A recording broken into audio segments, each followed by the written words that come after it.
topics for Sir Neil Williamson on the feed. So we will relay those live on air here on the on Real Talk with Keith Smith. Is Keith back tomorrow or Monday, J-Dubs? Is back Monday doing some bicycle riding out in the West Coast. Excited to see Keith back, but also very excited to catch up with our friend Neil Williamson. Lonnie, we will undoubtedly throw revenue sharing into this topic. We're also going to talk office conversion today. And, Greene County had a pretty big meeting, was it 2 days ago? 2 days ago about housing. So that's going to be something that Neil will have an update for us on. New units coming down the pipe. Now up to the Board of Supervisors, right? In Greene County? Correct. That's where we're heading. So things are good. Like the show, share the show. And we'll have a good time today on a Friday afternoon. J-Dubs, how you looking over there? Fantastic. We can rock when you are ready, my friend.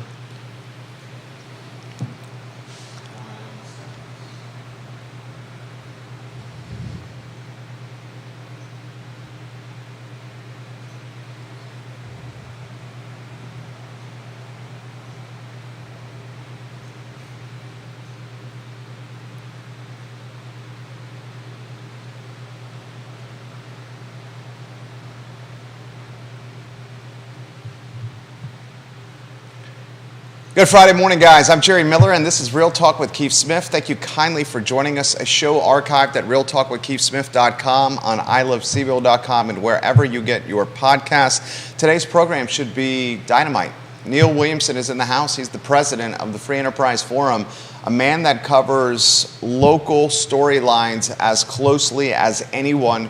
In fact, you will often hear us on our many talk shows referencing Neil and looking for a potential perspective or answer from Neil and his big brain, literally live on air. I think I did that a handful of times this week alone on the I Love Seville show. Also, when Neil comes on the program, people stop what they're doing and they listen.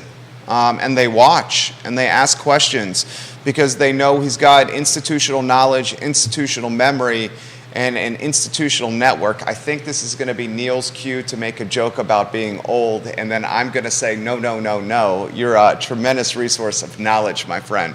Judah Wickhauer is going to welcome Neil Williamson to the program, and he's looking sharp. How are you? I am well, and it sounds like I should be institutionalized. Neil Williamson. Pop culture jokes and one-liners will be plentiful on today's program. Dylan's Rule, thank you for sharing the show. We're very, very grateful for you. We'll go straight to it. Where would you like to begin, my friend? Well, I think you have some news to share. And then we'll tie to the Free Enterprise Forum. So we touched on this briefly yesterday. We'll spend more time on it today.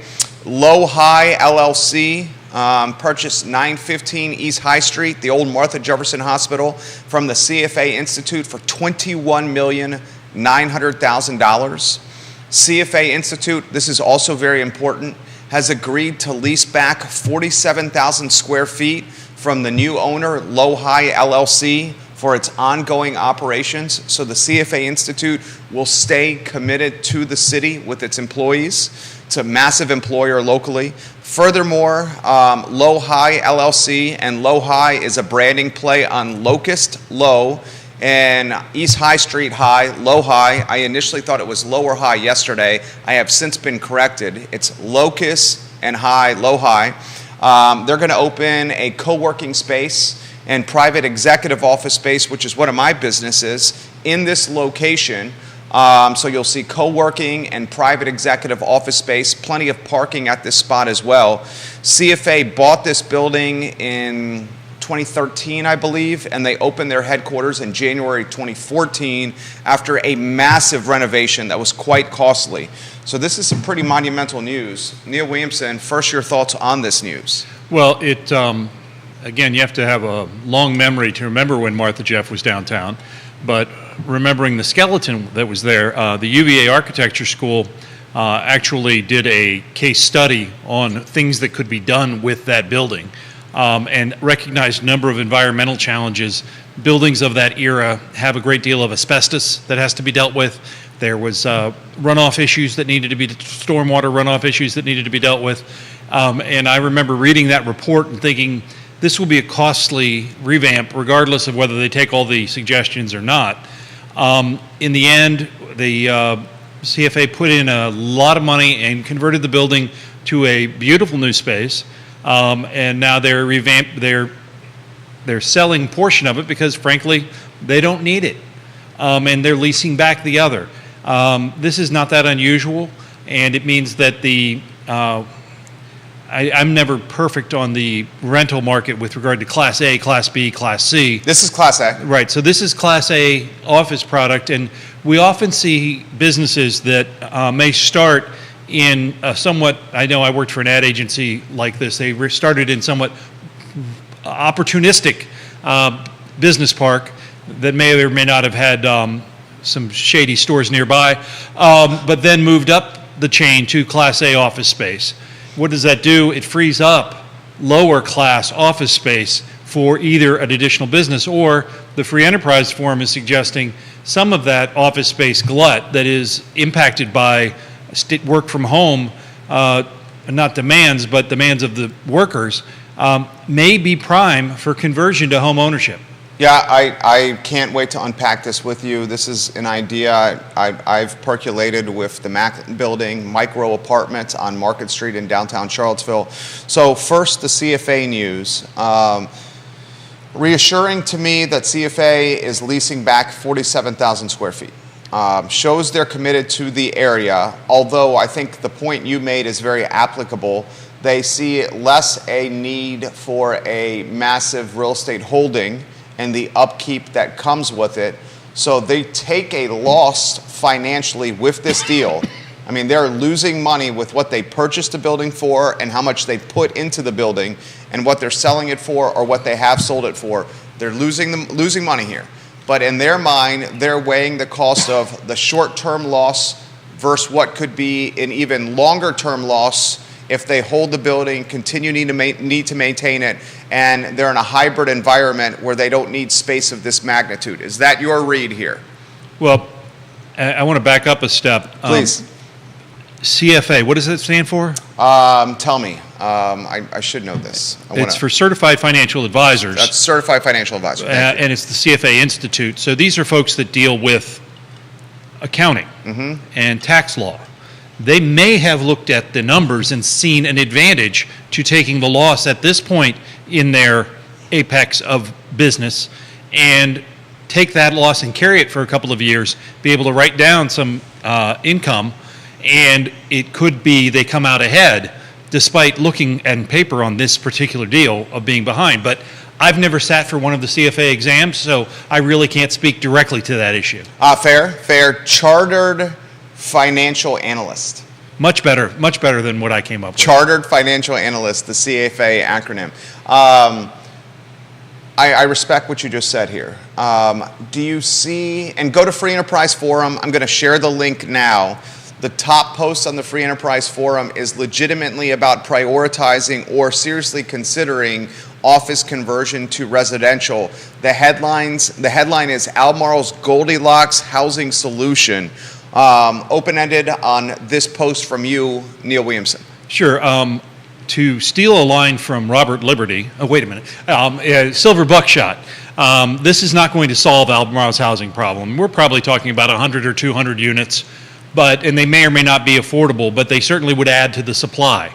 In thinking about this post, think about Albemarle County and the office product inventory. There are some products that are shiny and new, and there are some products that probably could use a little facelift. And generally speaking, if you're going to be making that investment, the question becomes, okay, what's the ROI? What's the return on that investment? And what we're suggesting is Albemarle County could, with a minor zoning text amendment, allow housing to be a use, residential housing, to be a use in things that are zoned for office. Now, the city of Boston last week announced they're not just allowing it, they're incentivizing it. They're putting money behind this idea. They need housing badly in Boston. My daughter lives in Boston. And so they are incentivizing it. It is a costly thing to do, but it's more costly in tall buildings. Now, I was talking to someone about this yesterday, and they brought up an office complex. Again, we don't have a position on any specific, but just for an example, Satcham Village, Okay. across from Albemarle High School. Okay. I think they have 8 buildings there, and they're of a certain age. They're nice. My doctor's there; it's got a great office. But that would be one of those eras buildings that could easily, one or two of them could convert to housing. They're 2 stories, and the problem with tall buildings is you don't get the windows and you don't get the plumbing, and you have to put in kitchens. Well, with the shorter building, most of the time you have windows, and you often have a single kitchen for each office. So if you break it down to office size, you may have larger apartments, but you could do it the same way you would do build to suit for any tenant. I think you're familiar with that option of building to suit, Doing it right now. and it happens all the time. Yeah. And so if you could do it and not have to change the shell of the building, you've got the parking. All of these are going to be located in the development area, close to what we call efficient delivery of government services, schools, fire, police. And so there's the opportunity there. Maybe 100, maybe 200 units, but a major landowner talked to me about this earlier this week and said, yeah, we could do it. It could work. I don't know that I'd get the same amount of money back, but it'd be better than having them sit fallow.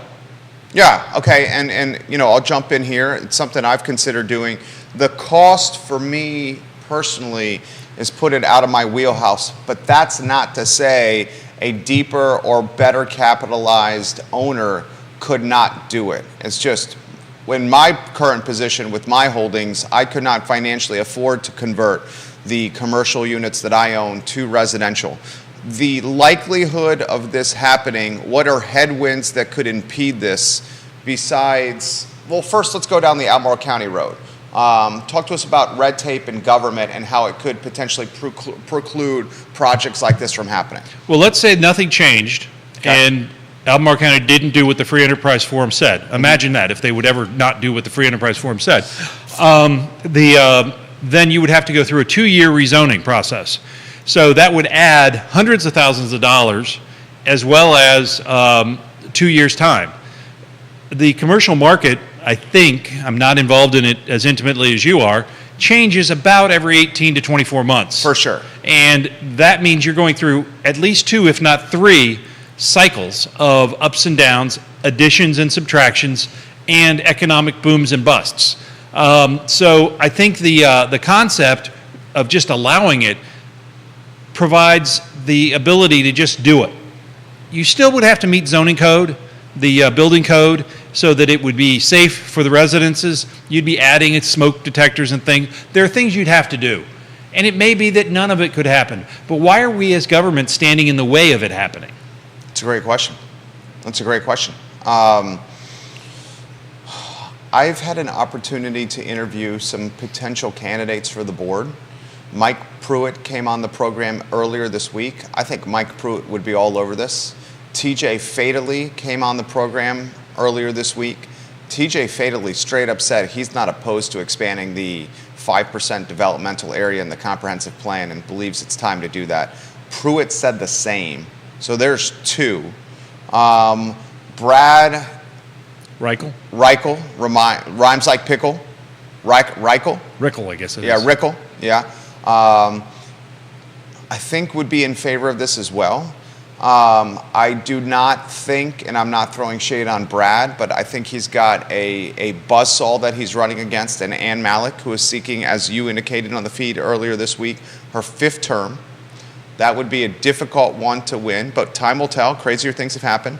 I think TJ and B. Lepisto currently in the Rivanna district very well could be a toss-up because of TJ's local ties to this community. Do we see the political capital maybe changing in Albemarle as youth is looking to get on this board? Or do we think the political capital is still where it's been for my 23 years of being in this community? And that political capital, I would say, is rigid and or resistance to new development and essentially big-time change. Your thoughts? Well, since we haven't truly changed the development areas since the Carter administration, to suggest that you're resistant to change might be an understatement. For sure. That being said, I think that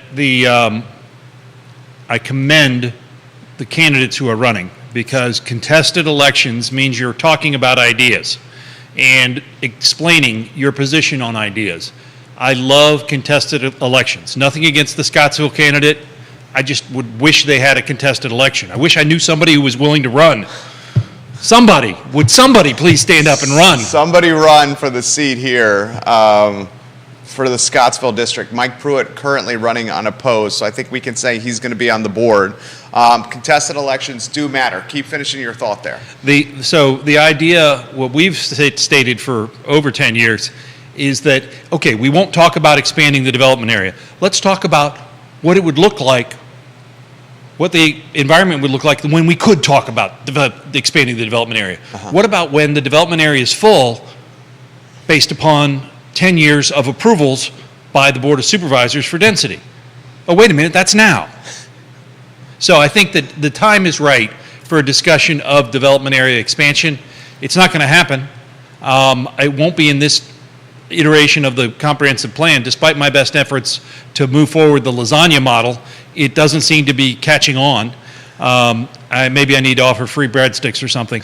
But the lasagna model was to expand the development area and break it into two, the urban area, the suburban area, and then add a transitional area that would allow 2-acre lots with well and septic.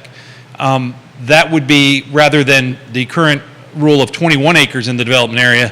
And right now, as someone else wisely said, and I can't remember whom, the Albemarle community is not willing to embrace increased density, and the Albemarle community is not willing to embrace development area expansion, so there you are. There you are. Diantha McKeel said in the chair next to you, why am I going to expand the 5%? And I mentioned this to TJ Fatally, I mentioned this to Mike Pruitt.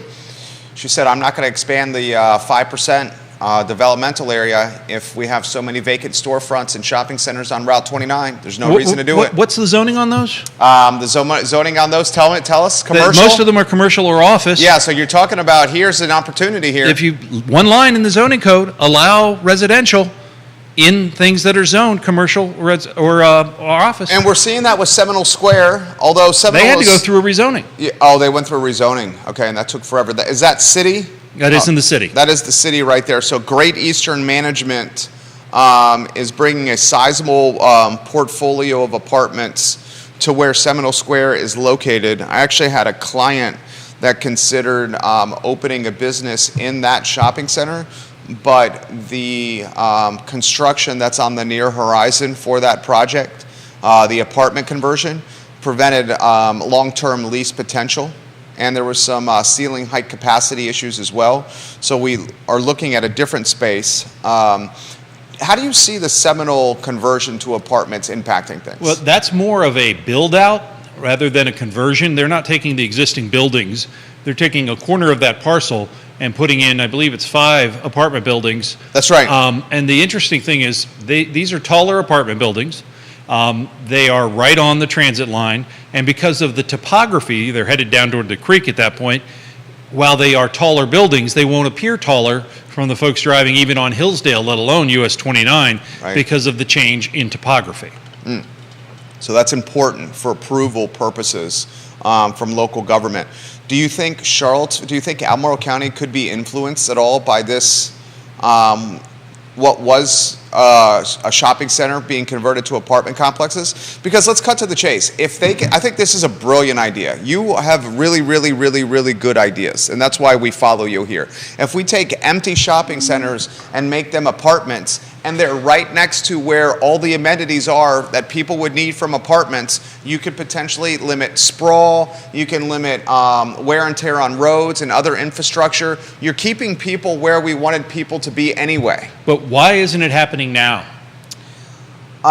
Because you know this as well as anyone, local government doesn't move quickly, and local government doesn't adapt to the free market, the free enterprise, like it should. I mean, it always seems to be behind the free market and capitalism and the speed that entrepreneurs and small business folks are operating within. And it's illegal right now. Well, it's illegal right now, but why not convert that? Why not make that little line change? I mean, what would keep them from doing it? I'm still looking for that answer. Yeah, that was the first question that I raised. Why wouldn't we do this? Why? I mean, I would imagine Supervisor Galloway would be about this. He's a practical, common sense guy.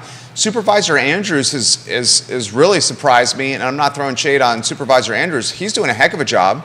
He seems to be very cognizant of the free market and the slow nature of government. I do not see, however, Supervisor McKeel or Supervisor Malik jumping on this right now. Supervisor Lepisto Kirtley is in an election year where she's in a tight race. I would imagine she's going to want to table this so it doesn't impact potential votes come November. I might suggest that I think she probably would be in favor of this based upon some information that I have, but I don't know for certain. She has to speak for herself. Right, sure, totally. And we're just reading tea leaves based on previous votes. I cannot see McKeel or Malik saying yes to this.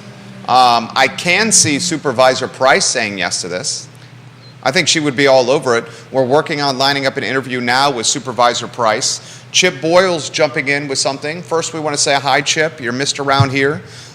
He says the Seminole Square project is also following the hydraulic small area plan approved by both the city and the county.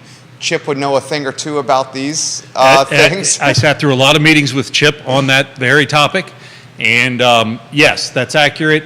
And the idea of having residential in a place that you can jump on the bus and go to work and then jump off the bus and be home, close to recreational facilities like the Rivanna Trail, is certainly an interesting idea. Again, we don't take positions on projects, but it does fall in line with the H250 study. Well said. Lonnie Murray, hello. Vanessa Parkhill, hello. Kevin Higgins, Olivia Branch, Meg Payne, Holly Foster, Lloyd Snook, Jamie Turner, James Watson, Woody Fincham, Mike Pruitt, Lauren and Keswick, Trevor Knight, Mark Glickman, Chad Wood, Johnny Ornalis, thank you for sharing the show. Jeff Fogel, hello. Dean Russell, hello. Katie Pearl, the list continues. A bunch of agents, a couple of developers, and some electeds watching you right now, and some admins. John Blair, hello.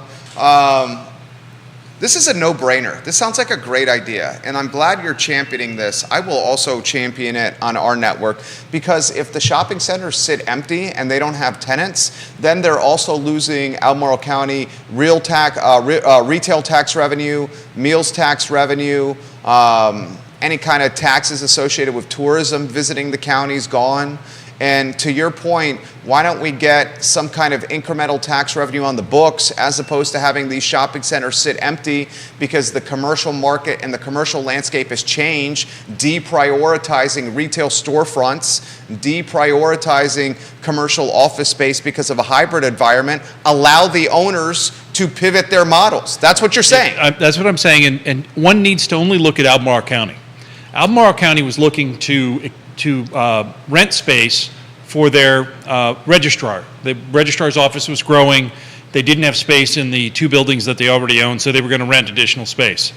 COVID hit. The social services was one of the many groups that was sent home to work from home. They found social services, that whole department found, we work better remotely. They moved out of the office building, and the registrar is now in those offices. So the model is changing. The market always is changing. The question is, what will you do? Is it in your goals to provide housing, equity, and affordable housing to the community? Now, I can't guarantee all this would be affordable based on some of the costs, upfront costs, but more housing means less costly housing. Yeah, Nicholas Erpy, welcome to the program. And it's important to emphasize this. I'm seeing people make this comment about Dairy Market and Dairy Central, and how Dairy Market and Dairy Central and Chris Henry are expanding their footprint and adding more housing. And some people have said, this housing's not going to be affordable. It's at the 2,000 plus spectrum level. We have to realize this, and perhaps some elected, I don't think Mayor Walker realized this, and I'm not trying to throw shade on her, but if you create housing at the top price point, what ends up happening is folks that can afford that price point gravitate to the shiny and new, And those folks that gravitate to this higher level are then opening up housing at the next level right below the shiny and new. And then that gets filled by people who want something nicer. And when they come up to that second slot, the third slot gets open, the fourth slot gets open, the fifth slot open. So as sexy and shiny and new comes on the market, that does have an impact at lower price points on the housing pyramid. You offer some perspective on this if you could. Sure, it sounds to me like you're speaking in favor of the upzoning. I'm torn on the upzoning, and I mentioned this to, who did I mention this to? TJ Fatally? Or no, actually I mentioned this to Lloyd Snook on air. If the city of Charlottesville is upzoned, my holdings in the Macklin building become more valuable, unquestioned. And if the city of Charlottesville becomes upzoned, my house in Glenmore becomes more valuable. Right now, there is not a single unit for sale in Glenmore. There's not one unit for sale because people are sprinting to HOA neighborhoods because of the fact that the HOA is going to prevent density from happening there. So upzoning literally would drive value and wealth for what I have. What I'm torn on is this: if the city is upzoned, and Peter Krebs wants to make sure that I use the word rezoning too. It's not just upzoning, it's also rezoning. Peter Krebs has said you should, and I think Peter's watching, tell all your guests it's not just upzoning, it's also rezoning. So we need to use both when we're talking. This is what I'm torn on. The developers I work alongside said, yeah, we're following this closely. If we upzone and rezone, then we're going to have more flexibility with the dirt that we buy, which means we can put more units on the dirt that we buy, which means that we can get more ROI on the units that we build on the dirt that we buy. But they've said to me, Jerry, be mindful that this dirt is going to be more opportunistic, so when we buy it, it's going to be more expensive. And when we buy it at a more expensive price point, we're doing it at a time where the interest rate environment is expensive, the cost of goods environment is expensive, and we have a labor shortage where the folks working on our property are demanding the highest salary they ever have. So they're like, all these factors are going to work against affordability, but this is your opportunity to chime in, more housing. So switch, if we can hit the rewind button to, Yep, let's I see, knew you we would do build it that. up here, Yep. build it up here, and we free up all this space. So the reality that I see, based upon discussions with economists, is this is an evolution, not a revolution. For sure. And you're going to see projects come forward. There may be a stronger blip right up front of some folks that have been waiting for it to happen, but then it's going to be less than 1% of the parcels annually. That type of change is very, very acceptable. And I think that some of the most dramatic changes that have been proposed, I've heard Mayor Snook on your program as well as others say, we're not doing the 100% affordability. Brian Pinkston said it point blank in a City Council Planning Commission work session, that's off the table. So the double density, 100% affordability is not going to be in the final draft that we see in a few weeks. So that is my understanding. So a lot of the highly concerning pieces. Now, the most recent viral video with, I love a vape shop in the middle of a neighborhood. I thought that was a great touch. Oh, it was a great touch. I'd love to drop that in the middle of Glenmore, see what Jerry has to say about that. But, we had to do a little scaring. We had to do a little scaring with the video. Mom fear is a great fear.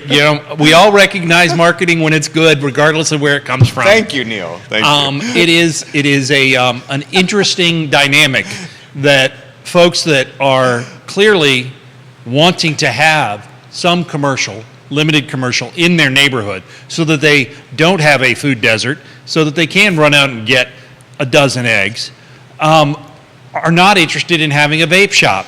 So how do you manage that? That's an interesting question, but it is possible to do through zoning, and I think that the powers that be have heard those cries, and I think you're going to see some changes to that ordinance before it goes to public hearing. I think I 1,000% agree with you. Mayor Snook pretty much referred to that, at least that he would be voting that way. And he mentioned that he has not, Mayor Snook, I believe, is watching the show literally right now. He indicated that he has heard from constituents and voters about that, and how he would like to proceed, and he didn't want to speak for his fellow councilors, was exactly how you just described. So they're listening to folks. Unpacked upzoning and rezoning. Peter, I listened to you as well. Peter Krebs, Piedmont Environmental Council. What else is on the brain over there that you've been following? Well, with regard to that, I think the timing, I continue to believe, although I've already lost one bottle of bourbon, I continue to believe that the rezoning, the upzoning rezoning will be voted on by the end of the year. I think you're right. I believe they're going to have the PC, they've told me they're going to have a separate PC vote and city council vote, or hearing, public hearing, separate public hearings, which is unique for Charlottesville. They like to do the joint public hearing. And that means that it'll be strung out a little bit longer, but I think you'll get to the Planning Commission in September, October, and to the City Council November, December. But they'll have it resolved prior to the first of the year. But I'm not putting a bottle of bourbon on it because it was an expensive bottle. I think dude, you came through with the top shelf bottle. It's sitting on the bar over there. It looks like about half is left. Is that what you're seeing, Judah? Wonder where that other half went. You know. Somebody says J-Dub? Maybe yes, maybe no yes. This question's come in the feed, and it's a good one. Grayson, thank you for asking this question. Does upzoning and rezoning in the city of Charlottesville influence Albemarle County in any way? Grayson, that is a great question. Yes. Wow. We are one community. What happens in Charlottesville has a ripple effect. Okay. So if we are able to increase housing affordability in Charlottesville, it helps housing affordability in Albemarle. Just because of increased supply, no longer do you have the folks running from the city to the county. You see some folks staying put. So that does influence it. As far as policies, I think that everyone is paying attention to what's going on in Charlottesville. It's kind of a national model right now, and it is the consultant team, the $1 million consultant team, is on the third leg of this trifecta, where they did the affordable housing plan, the comp plan, and now the zoning code, and folks are looking at that as a model as well. If you're going to make these changes, how do you make them stick? You make them stick by changing the policies and then changing the zoning. Respect. Marlene Jones, hello. Bill McChesney, hello. Nicholas Erpy, hello. Johnny Ornalis from El Mariachi and Guadalajara just shared the show. Thank you, Johnny. Catherine Lochner, hello. John Dean, Kate Graves, hello. Jim McVeigh, hello. Questions for Neil Williamson, put them in the feed, and I will relay them live on air. Lonnie Murray, I promised the rev share with Neil Williamson. So let's start open-ended on this. This has come up with the mayor, it's come up with Mike Pruitt, and it's come up with TJ Fatally. Revenue sharing agreement, Charlottesville and Albemarle County, open-ended at first. Anywhere you want to go on that? The revenue sharing agreement is a contract, and it is a contract between two localities. It was approved by referendum by both localities, and would, in order to make any changes, it would require a referendum by both localities. There have been efforts over the years to get the state involved, and the state said, you signed a contract. We are not party to that contract. We don't want to be a part of that contract. Folks tell me, well, a year after you signed the contract, the state said they forbid annexation. Well, actually, they prohibited it for a short time, and that's been renewed a number of times. The thing that people forget is that annexation, people say, well, this revenue sharing, it's forever. Well, so was annexation. It was forever. We should set the stage on what was happening. This is 1982 here. Set the stage of what was happening then. Where were you in 82, Jerry? I was, in 1982, I was learning to crawl. I had no teeth.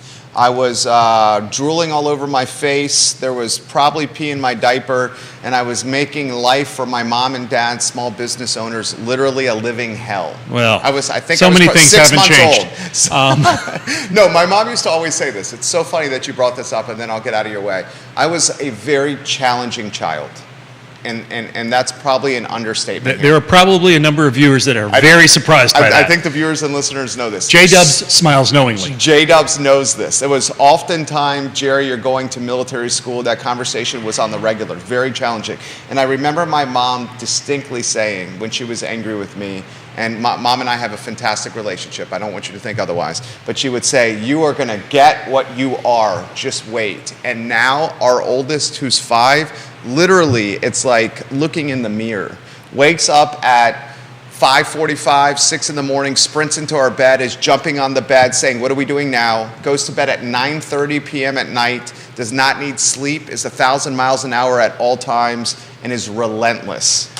So little background here. Set the stage, 1982, Charlottesville City is maybe threatening, maybe leveraging, maybe playing the game that it's going to annex some of Albemarle County. There were maps. There were maps, and there was a great, if you go online to freeenterpriseforum.wordpress.com and click on the reports button, you can see the hindsight report, which kind of lays it all out.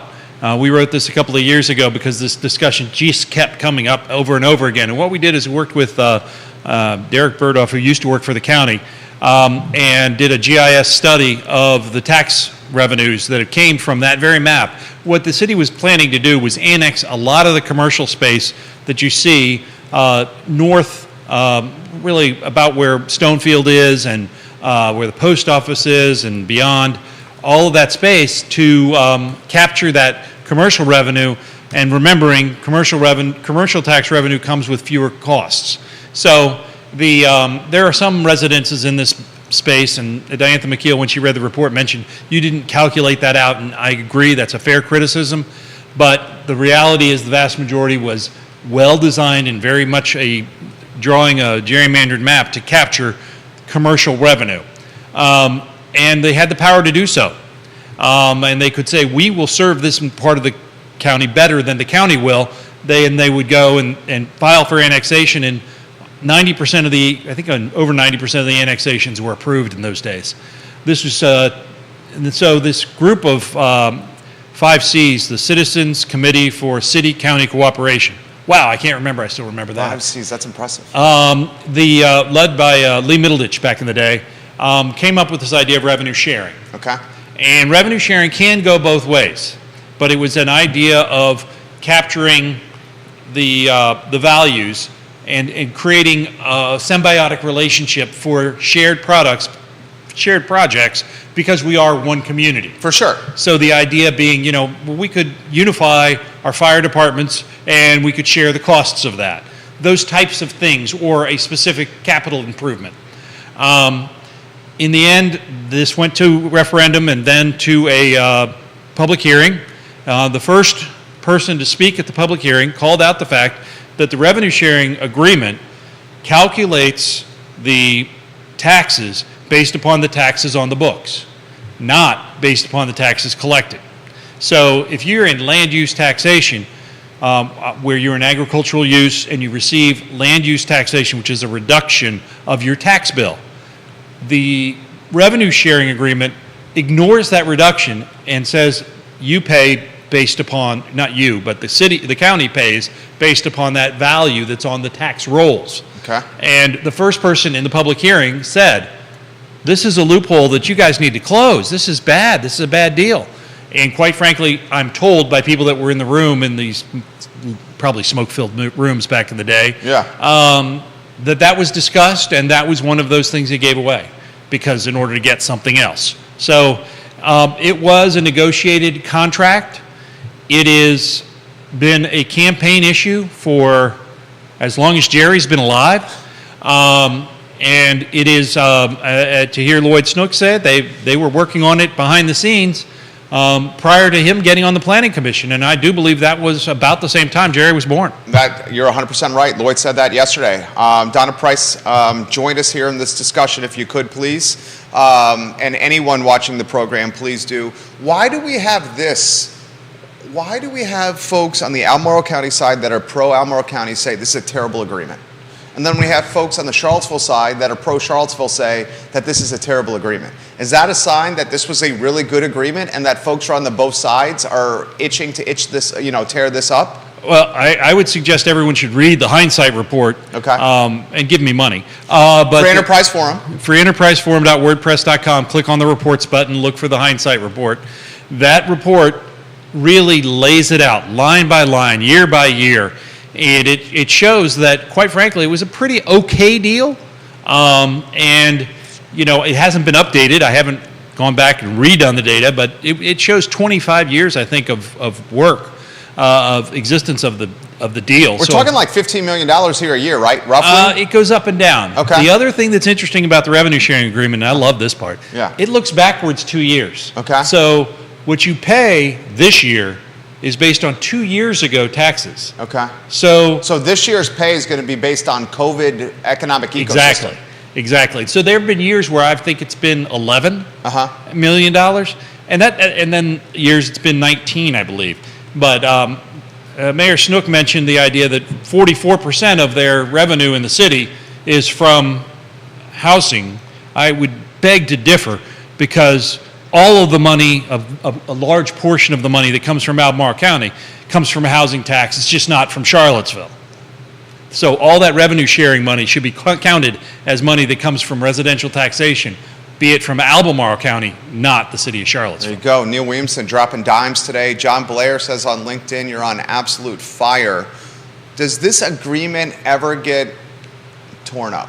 Or is this agreement, it's got, 31, was it 41 years of long in the tooth, 41 years of life? Is this the agreement we got going forward long time? Past performance does not guarantee future performance. Right. But I would be surprised if this agreement gets renegotiated prior to my retiring from this job. And I've got at least another 20 years left. Oh, minimum 20 years left. Neil Williamson, you're living to 120, which means retirement is at 100, and you're 45 years old. So this guy's got significant time left. What could lead to it getting torn up? Would we need to have majority vote on the Board of Supervisors and then majority vote on City Council to even consider this? Renegotiation? It would require a majority at the beginning of their terms to do that. Now remember, that's counting to 4 in the county, because we have a 6-member council board and a majority in the city, and then those would have to probably win their reelection to get it to a referendum, and then it would require a referendum on the part of the city residents and the county to endorse it. Yeah, that's not going to happen. Well, I mean... So you basically are saying we would need, on the Board of Supervisors, 4 of 6, and those 4 of 6 need to win 1 term, and those 4 of 6 then need to get reelected again for a 2nd term, or people that vote like the 4 of 6 would have to be reelected to keep the momentum going, and we would need 3 of 5 on City Council to be in favor of it over a 4-year term, and then either get reelected for another term and or have folks that are in the same mindset as them. And we would need a voting referendum in both the county and city that has majority saying yes to this. That's a lot of headwinds. Off the stone guy, nothing but net. Yeah. Neil Williamson, I love this guy. What do you say to the folks that say this deal was done in extortion type of setting? Because that's been put on the feed, which I've seen. I know you've seen that comment. Any deal that's made is built with compromise in order to get the deal done, and leverage. And whatever leverage you have may or may not be there even the next day. So you can't understand the decision without understanding the position the parties that were in favor of this and signed the deal were in. Basically saying that the county had no choice.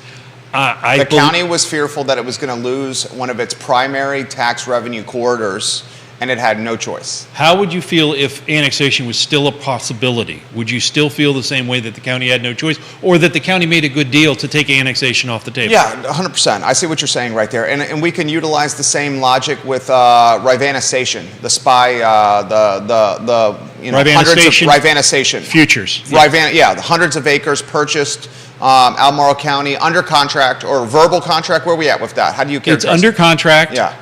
But it's in due diligence. And due diligence. It is not settled yet. Yeah, a lot of folks have beef that maybe the county overpaid for this parcel of land from the Wood family, but using the same logic we're using with the revenue sharing agreement, how would we feel if this epicenter of economic stimulus went to St. Louis? We would say, good God, the county screwed up here.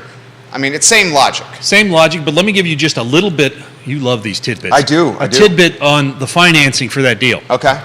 The way the next 5 years of that deal is going to be financed, if it settles, is interest only, $5.1 million, and there's already that money set aside in the budget for economic development. Okay. Do you believe this qualifies as an economic development project? I do. And so I do.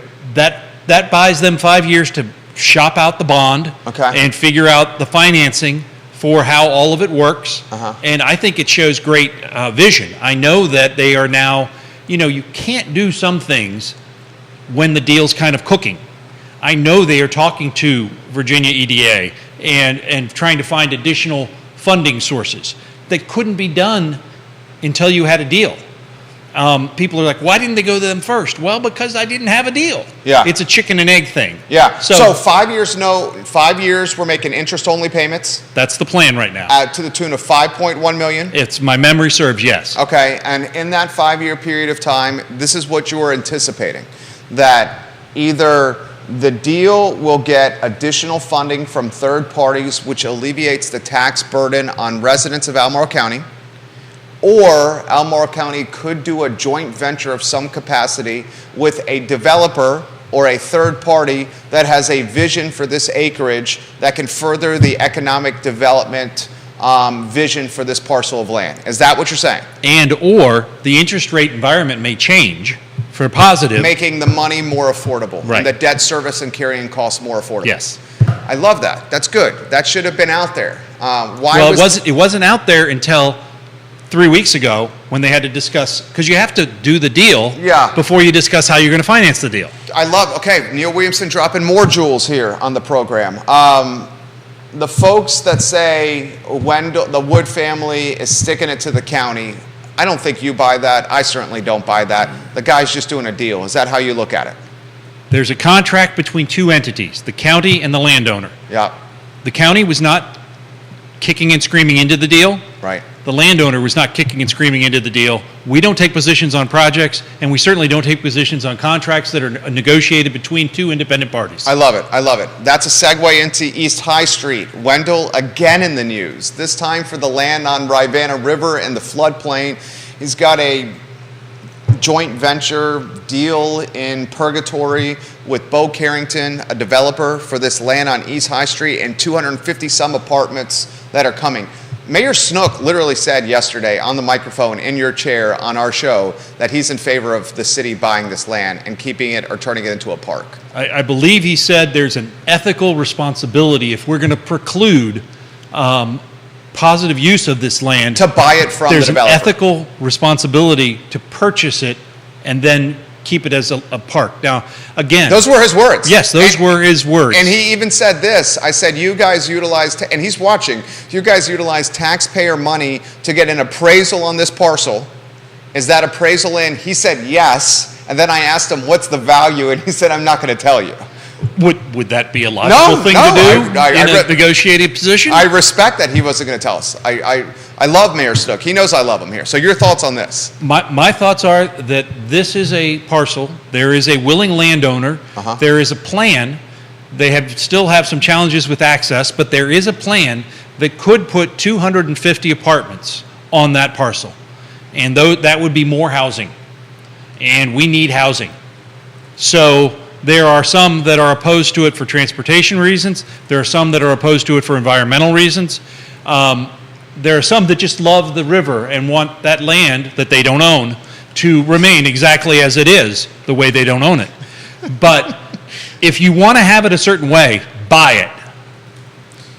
Okay, I'm 100% with you on that. In agreement with you again. If the city buys this land, which I think this is where we're going to head, and prioritizes it as a park, and Mayor Snook also made reference that because even though it's prioritized as a park, doesn't mean the park cannot be used for economic development purposes, okay?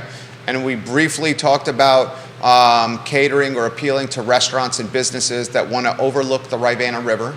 Hogwaller Brewing Company is opening in the old Pie Chest location. Wilson Ritchie and his team are going to be doing something similar with the brewery on High Street.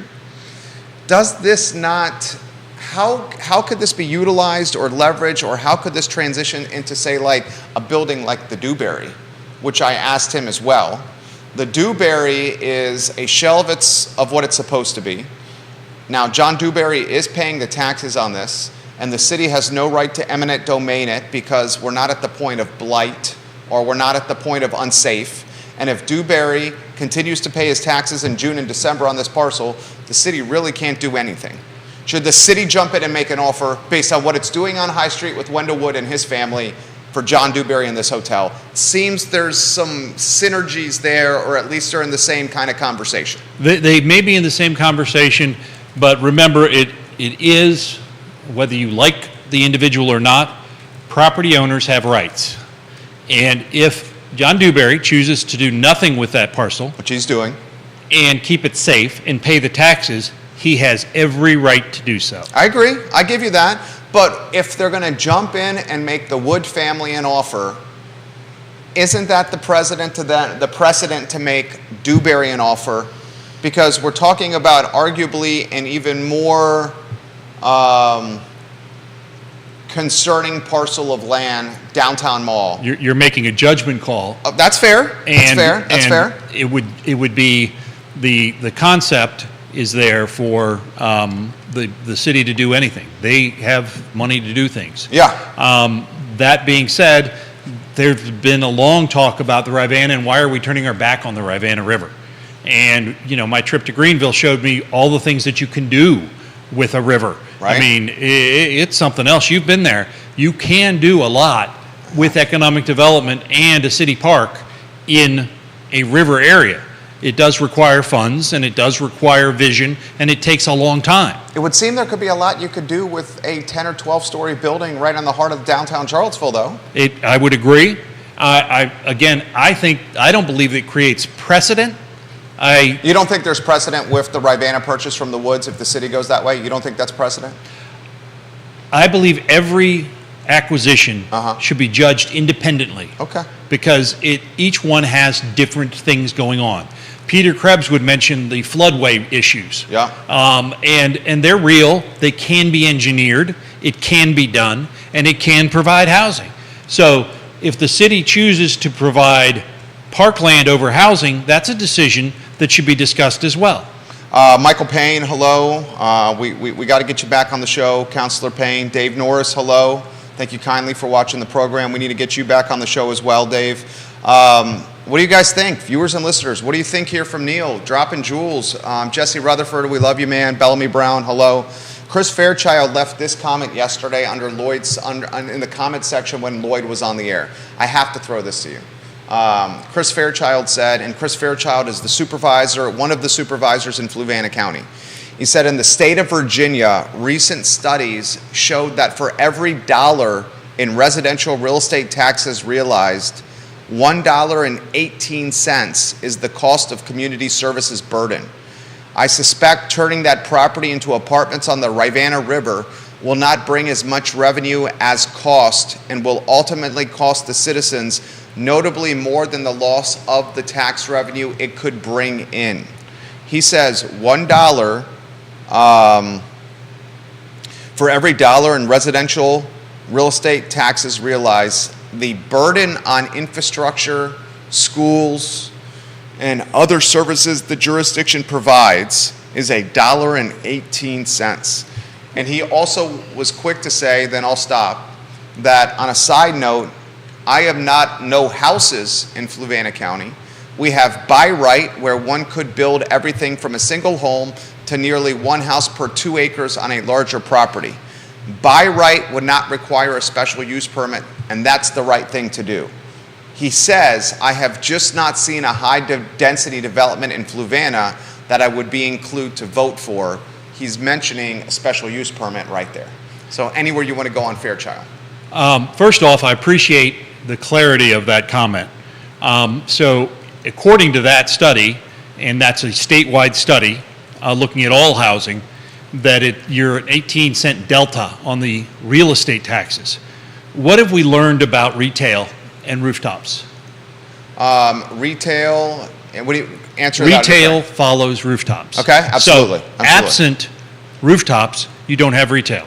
I mean, look at Fluvanna County. Right. Yeah. So 90% plus of Fluvanna County's budget is funded by rooftop residential taxes. right. And so where's the retail in Fluvanna County?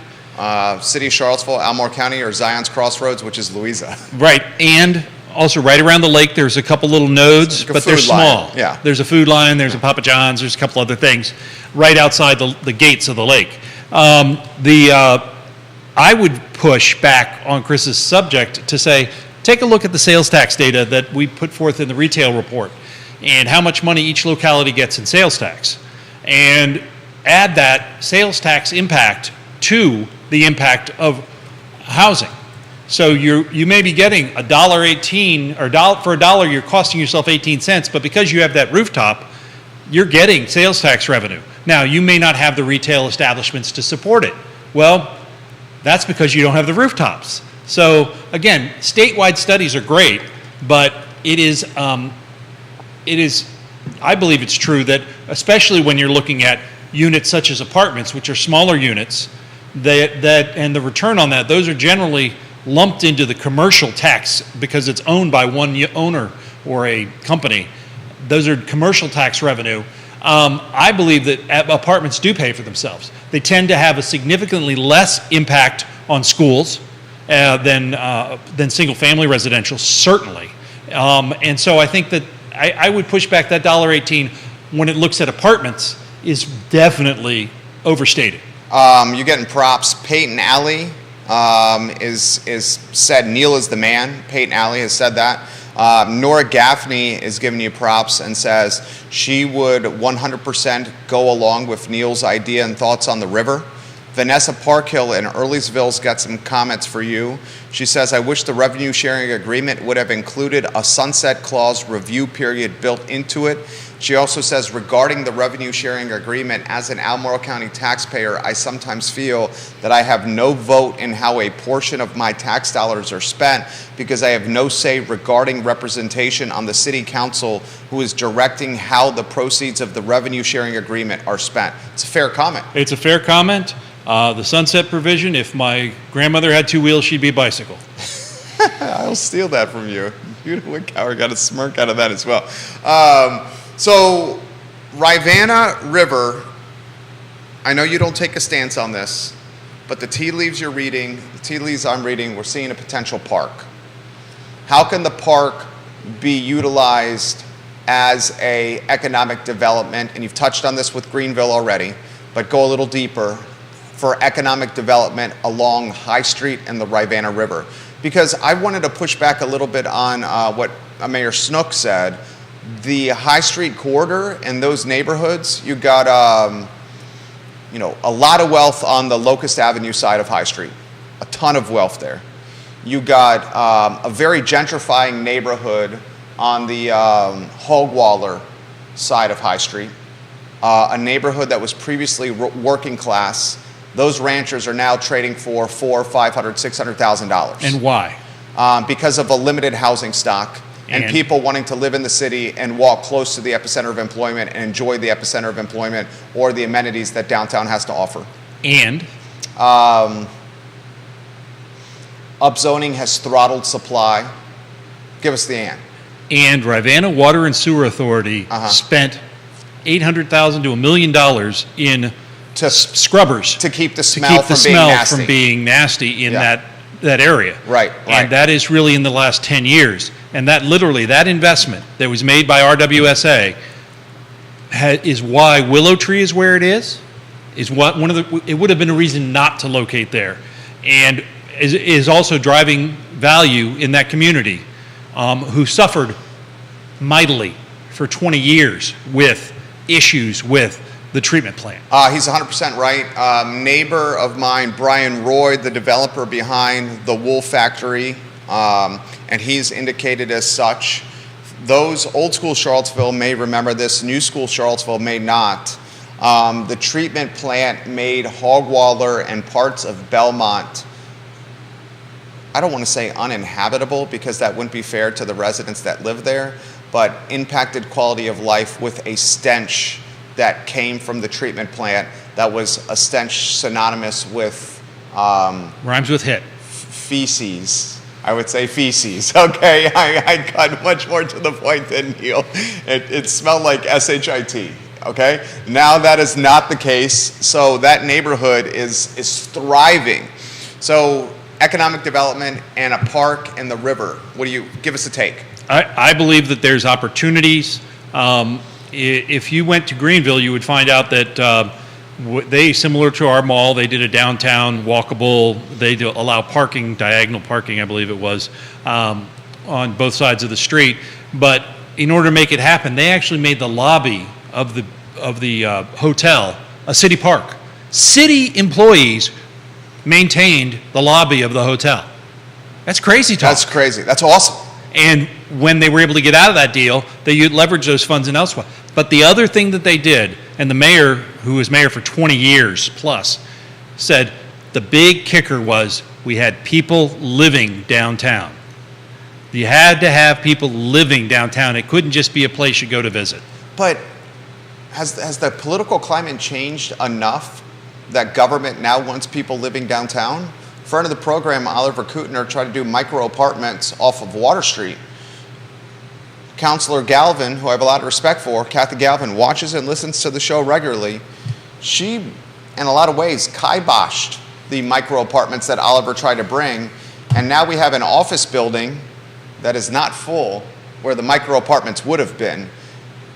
Anywhere you want to go. It seems as though the more government gets in the way of the market, the less they get it right. And I'm not speaking specifically of this project, but in general terms. I concur. I got to get the Greene County news out. Greene County, 2 nights ago, the Planning Commission, right? They greenlit some pretty significant development. Now this is in hands of the Board of Supervisors of Greene County, and no one knows this more than Neil, who lives in Greene County, and talented Field Officer Brent Wilson, who often covers news for the Free Enterprise Forum. Big props to Brent Wilson, who I know from my sports and volleyball days. Well, you were great in volleyball. I thought those shorts were too tight, but They're still too tight. The Greene County Planning Commission voted 4-1 in favor of a rezoning that would allow a mixed product, 500 units, and allow it to be mixed product. The one vote that was opposed had an issue with the fact that it did not include recreational amenities in the plan. It's not required in the Greene County Code. The market will actually demand such things, but there are sidewalks, but not walking trails, not a tot lot. So the developer at the meeting said that would likely be a part of it. Again, it's not required by code at the rezoning stage. The by right zoning for this is 500 single-family residential. Again, not taking a position on the project. However, the mixed use or the mixed property types, it decreases the impact on the community. Single-family residential produces more children than townhouses, and children go to school. Eventually, your children will be going to school. We cannot wait. Yes, I know. Dear Lord, please be tomorrow. But 60 to 65% of every locality's budget in Virginia is education, K-12 education. So that's a huge impact.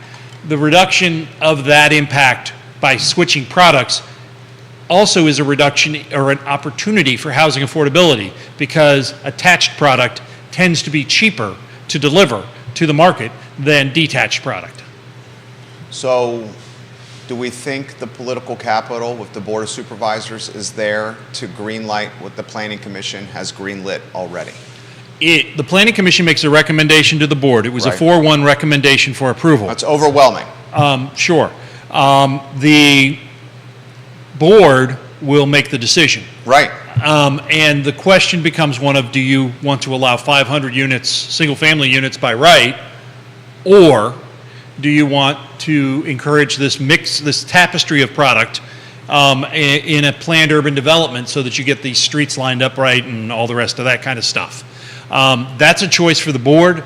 I don't know that I can make a prediction on that. Okay. But what's your hunch say? My hunch says that there will be a split board, but I can't say 3-2, 2-3. I don't know. Okay. I think we're both in agreement that either iteration, the inventory is going to sell well. You agree with that? In general, I would agree well, and I also will say I don't know for certain that because of topography and other challenges, that the single-family residential You could even get 500 on it. Yeah, I doubt you could. But if you couldn't, Yeah. you would have to go down, I think you'd have to reduce by 62 units in order to get to the same impact in schools as the attached product at 500. So it would be 438. Yeah, and I think you could get 438 on it. So it's making decisions about what you want your community to look like. For those who know the area, this is if you're driving toward the park, toward Shenandoah National Park, there's a farm, the Sims Farm on your right, as you're headed toward the schools, that has a lovely house on it in the middle of a big field, and they just put up a new garage. But that parcel actually goes up into the town of Standardsville, and that would be the parcel that they're talking about. And it would connect to the part of the town right on as you go into the town on Business 33. So this could help the town. It definitely could help the town. Portions of it are walkable to Standardsville. Okay. Not all of it, portions of it. Okay. And depends on who lives there, because, Stephen Wright said, isn't everything walkable if you have enough time? That's true. What do we know about the developer? I was not in attendance at the meeting. Okay. And again, I don't take positions on projects. Sure. So I do know, I think Justin Shimp was the engineer on the project. Justin Shimp, I get believe out of so. town, I believe Justin. so. I read some files early on before the hearing, and I believe he was doing the engineering work. But the idea of providing different product than single-family residential would also speak to Mr. Fairchild's idea of, well, if single-family residential is producing statewide $1.18 in cost for every dollar it brings in, I'd love to see that number for attached product. Here's the next question. If this project's going to materialize, right? This project will materialize either as single-family detached housing or as mixed-use product. What happens once, and you can't see into the future, but I'm hearing from a lot of your residents and some of the folks that we've had on the program, won't mention any names, that the resistance level to new housing is ticking to levels that folks have not seen in green. Are you feeling or seeing or hearing a similar friction mentality to housing around your neck of the woods? I think that's well put. I think anytime you have approved housing in the pipeline that you don't know what it's going to be, especially a project of this magnitude. Of this magnitude, Yeah. or of any other magnitude, there's just under 2,000 units just south of 33 Wow. that haven't come out of the ground yet. And the reality is, many of them will come out of the ground, but it'll be what the market will bear. One of the developments that was approved is only going to be providing 45 units annually until they get to their capacity. And that's a proffer that they've offered. That's probably what the market would bear anyway. So, when you're looking at these things, it doesn't mean they're all coming at once. The one thing government doesn't control, and this is true with Mr. Newberry, it's true with these projects, the timing of implementation. Right. The government can green light it. It doesn't mean it's going to happen tomorrow. Right. Look at North Point. What year was North Point approved? 20 years ago? 2003. Okay, 20 years ago? 2003. Yeah. If you drive north on 29, you'll see a sign for a part of North Point that said coming in 2009. Right. It's still there, Sure. faded. Yeah. Financed by Blue Ridge Bank. Right. It's still there, it's faded, and there's no project there. Yeah. There are lots of things that get in the way of projects getting done. And government doesn't control when they get done. It can control when it doesn't get done. Well said. Realtors that are watching the program, and I see dozens of you here on the feed, you better have Greene County in your vision for the next handful of years for sales, for your buyers and potential resale, because that's a hell of a lot of inventory coming on the market. How about some closing thoughts, stuff, tidbits? You know, one of my favorite things, we're both sports guys. When we were reading the newspaper in print, I love like the one-hitters or the tidbits, like the stuff from the notebook that the reporter couldn't get into the story. but he still wanted to get out to the people. Any tidbits or one-hitters from you? Sure. First and foremost, I want to thank Keith Smith for letting me be here while he's off on the AARP Breaking Away tour. Those that don't know the 1979 movie, please go Google it. It's worth it. He will be back Monday, and the show will be better then, I promise. One of the one-hitters to think about is the AC44 plan. People aren't paying attention to it, and it's huge. Okay. That is the comprehensive plan program that Albemarle County is undertaking. It's kind of in a little bit of a hiatus. It will start back up again. Full disclosure, I serve on work group 2 of phase 1 and phase 2. They pay me to do this. Wow. Yeah, it's like $200. Okay. I didn't want to take the money, and they said you kind of need to. So those meetings will be happening again soon, Okay. the pop-ups and the like. This is the plan that talks about how Albemarle County is going to develop. Okay. Pay attention. Okay. When we talk about Greene County, this project that's coming forward is smack dab where the comprehensive plan says it should be. Okay. That's why you pay attention to the comprehensive plan process. As we're going into the zoning, keep paying attention to the zoning ordinance. It is a moving document. We will see the final draft, which will be the final draft, coming out in the next few weeks. Read it, analyze it, ask questions. I have been very impressed with the consultant team and the staff willingness for me. I went in and said, this setback doesn't say it includes the sidewalk. You got to be kidding me. And they said, it doesn't, and it should. That's just one of those things that was an oversight, and they didn't say, oh my God, well, you can't be right. You're Neil Williamson with the Free Enterprise Forum. Everything you say is wrong. They said, okay, let's look into that, and we'll make sure that's clearer in the final draft. So I say pay attention to that, and remember to support the Free Enterprise Forum. Please go to freeenterpriseforum.wordpress.com. We can't do this without financial support. Click on the donate button. You can send me a check, there's an address, or you can donate online. But boy, it's July and I'm not halfway there yet. Free Enterprise Forum, guys, support Neil Williamson and his efforts. Please, please, please support Neil Williamson and his efforts.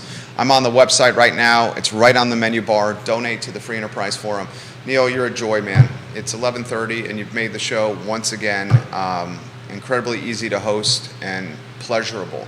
Many thanks to Judah for keeping us good. Yeah. Judah Wickower, thank you. Keith Smith back Monday.